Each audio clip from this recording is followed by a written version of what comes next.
स्वागत है आप सभी का हमारे यूट्यूब चैनल पर। लगातार आप लोगों के लिए मैं जीके जीएस के अति महत्वपूर्ण प्रश्न आपके एग्जाम आरआरबी एनटीपीसी के लिए करा रहा हूं। तो उसी क्रम में एक और हमारी नई क्लास आ जाती है, तो इस क्लास को आप प्यारे दोस्तों को शुरू से लेकर के एंड तक वॉच करते रहना है और कमेंट बॉक्स में आपको बताना है कि आप 40 प्रश्न में से कितने प्रश्न सही कर पाते हैं। ईमानदारी के साथ आपको अपना स्कोर है बताना है। तो चलिए फिर शुरू करते हैं बिना टाइम वेस्ट करे पहले प्रश्न के साथ। तो पहला प्रश्न है आपके सामने कि मनुष्य एक सामाजिक प्राणी है, यह कथन है। तो ये किसका कथन है? तो मनुष्य एक सामाजिक प्राणी है, ये जो कथन है वो अरस्तु का है। एक का डी ऑप्शन राइट आंसर है हो जाएगा। दूसरा प्रश्न आ जाता है कि हवा का वाष्प घनत्व कितना होता है? तो कितना होता है? तो हवा का जो वाष्प घनत्व होता है वो होता है 14.4, यानी दो का बी ऑप्शन करेक्ट आंसर है हो जाएगा। तीसरा प्रश्न आ जाता है किसकी वेदन क्षमता सबसे अधिक होती है? तो किसकी होती है? तो सबसे अधिक जो वेदन क्षमता होती है वो गामा किरण की होती है। 3 का ए ऑप्शन है वो राइट आंसर है हो जाएगा। चलिएगा चौथा प्रश्न आ जाता है कि प्रथम लोकायुक्त किस राज्य में स्थापित की गई? तो कौन से राज्य में स्थापित की गई? तो प्रथम लोकायुक्त इसे जो स्थापित किया गया था वो महाराष्ट्र राज्य में किया गया था। 4 का बी ऑप्शन देने वाले सभी लोगों का राइट आंसर है हो जाएगा। पांचवा प्रश्न आ जाता है कि नेपाल की संसद को कहा जाता है, बताओ क्या कहते हैं? तो नेपाल के जो संसद को कहा जाता है वो राष्ट्रीय पंचायत कहा जाता है। 5 का बी ऑप्शन करेक्ट आंसर है हो जाएगा।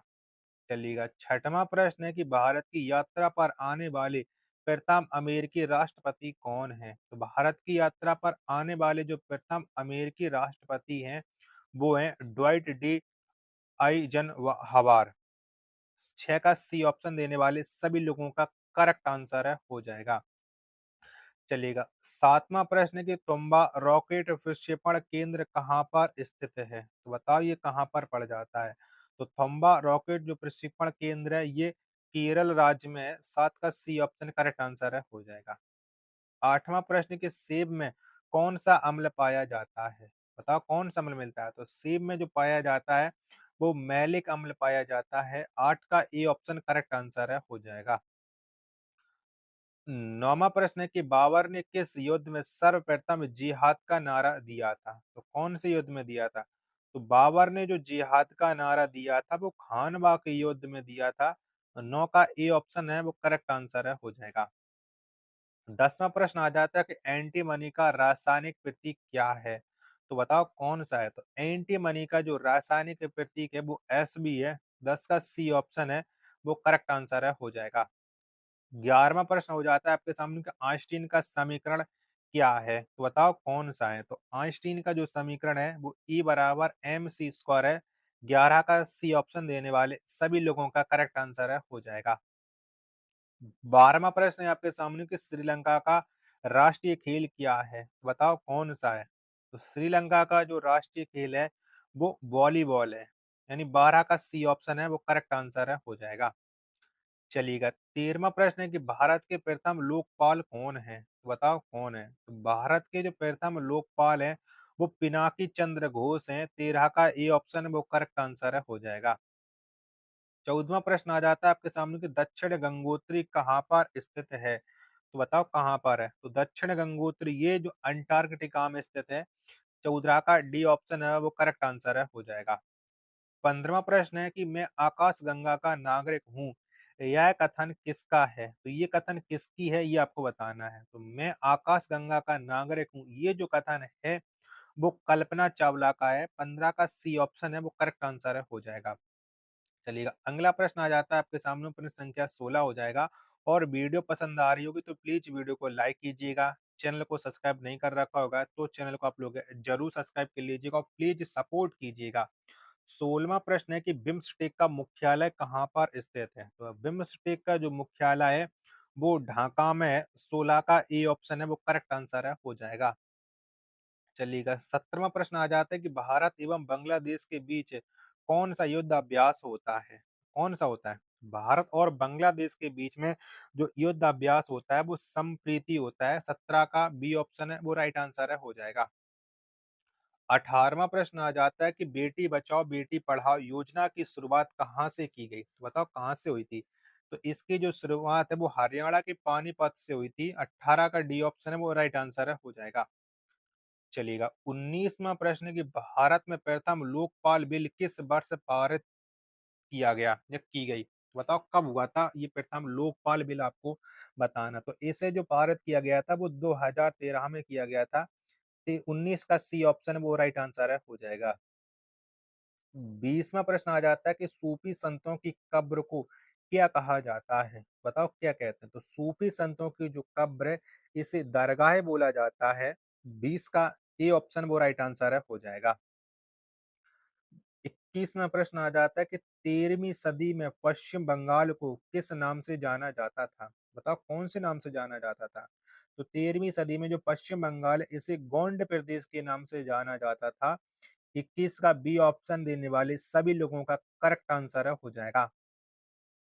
22वां प्रश्न है आपके सामने, किस खेल में विजेता को भारत केसरी के नाम से जाना जाता है? तो भारत केसरी के नाम से ये कुश्ती के खेल में जाना जाता है। 22 का डी ऑप्शन देने वाले सभी लोगों का राइट आंसर है हो जाएगा। 23वां प्रश्न आ जाता है कि भारत के प्रथम अंतरराष्ट्रीय हॉकी एम्पायर होने का श्रेय किसे दिया जाता है? तो किसको मिलता है ये अंपायर होने का श्रेय? तो ये मिलता है पंकज गुप्ता को। 23 का सी ऑप्शन है वो राइट आंसर है हो जाएगा।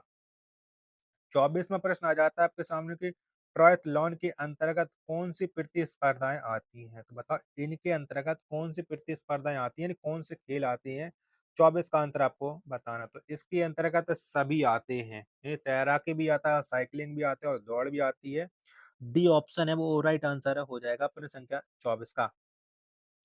25वां प्रश्न आ जाता है आपके सामने कि टाई ब्रेकर शब्द का संबंध किस खेल से है? तो बताओ कौन से खेल से इसका संबंध है?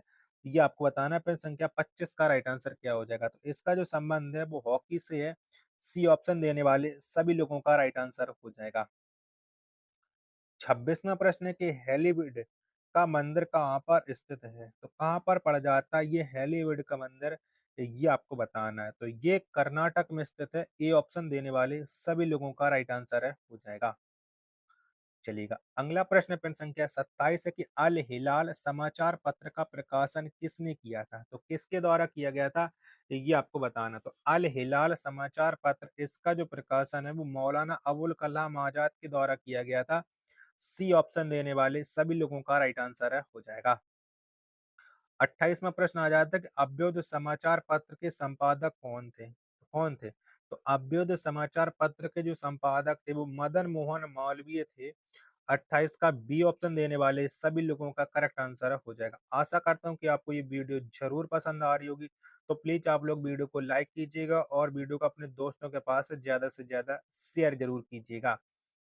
चलिएगा 29वां प्रश्न है आपके सामने कि दक्षिणेश्वरी काली मंदिर कहाँ पर स्थित है? तो कहाँ पर पड़ जाता है? तो दक्षिणेश्वरी जो काली मंदिर है ये स्थित है कोलकाता में। 29 का डी ऑप्शन देने वाले सभी लोगों का राइट आंसर है हो जाएगा। 30वां प्रश्न है आपके सामने कि नाहरगढ़ का किला को किसने बनवाया? तो किसके द्वारा बनवाया गया था? तो इस किले को सवाई जय सिंह ने बनवाया था। 30 का सी ऑप्शन देने वाले सभी लोगों का राइट आंसर है हो जाएगा। चलेगा 31वां प्रश्न है आपके सामने कि दक्षिणेश्वरी काली मंदिर का निर्माण करवाया था? किसने करवाया था ये आपको बताना है। तो दक्षिणेश्वरी जो काली मंदिर है इसका जो निर्माण करवाया गया था वो रानी रासमणी ने किया था। 31 का डी ऑप्शन है वो राइट आंसर है हो जाएगा। चलिएगा 32वां प्रश्न है कि चूहों को मारने में किसका प्रयोग किया जाता है? तो किसका होता है? तो चूहों को मारने में जिंक फॉस्फाइड का प्रयोग किया जाता है। 32 का सी ऑप्शन है वो राइट आंसर है हो जाएगा। चलिएगा अगला प्रश्न प्रश्न संख्या 33 है कि गैस इंजन की खोज किसने किया था? तो किसके द्वारा ये खोज की गई थी गैस इंजन की? 33 का आंसर बताना है। तो ये खोज की थी डेमलर ने। 33 का सी ऑप्शन देने वाले सभी लोगों का राइट आंसर है हो जाएगा। 34वां प्रश्न है आपके सामने कि बांग्लादेश के प्रथम प्रधानमंत्री कौन थे? तो बांग्लादेश के प्रथम प्रधानमंत्री बताना है। तो ये थे तजबुद्दीन अहमद। यानी 34 का बी ऑप्शन देने वाले सभी दोस्तों का राइट आंसर है हो जाएगा। 35वां प्रश्न आ जाता है कि तार खींचने योग्य सबसे नमनीय धातु कौन है? कौन सी है? तो तार खींचने योग्य जो सबसे नमनीय धातु है वो सोना है। 35 का डी ऑप्शन राइट आंसर है, हो जाएगा। 36वां प्रश्न आ जाता है आपके सामने कि थर्मस फ्लास्क के आविष्कारक कौन है? तो थर्मल फ्लास्क इसके जो आविष्कारक हैं वो डेवर है। कौन है? डेवर है। बी ऑप्शन राइट आंसर है, हो जाएगा।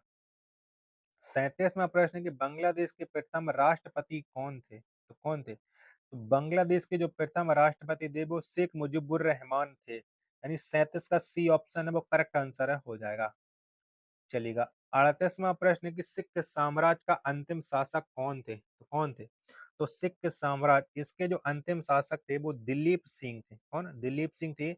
38 का ए ऑप्शन देने वाले सभी लोगों का राइट आंसर है, हो जाएगा।